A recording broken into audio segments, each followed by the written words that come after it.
నా పేరు నంబూరు కృష్ణవేణి అండి. మా భర్త పేరు నంబూరు శేషగిరిరావు గారు. 2 నెలల క్రితం గుండెపోటుతో మరణించారు. దానికి సార్‌ని కలిసామండి మేము. చాలా బాగా మాకు రెస్పాండ్ అయ్యారు. మేము మా కుటుంబానికి అండగా ఉండమని అడిగాము. ఖచ్చితంగా ఏ విధంగా సాయం చేస్తానని చెప్పారు. మా కుటుంబానికి అండగా ఉంటానని చెప్పారు.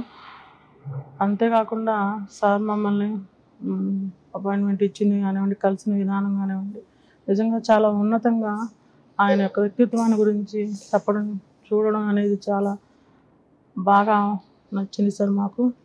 పార్టీ గురించి చేసినందుకు నా భర్త నంబూరు శేషగిరిరావు గారి గురించి చాలాసార్లు అడిగారు. దానికి ఫలితంగా నా పిల్లలకి మాకు ఏదో ఒక దారి చూపిస్తామని చెప్పారు. పార్టీ అండగా ఉంటుందని చెప్పారు.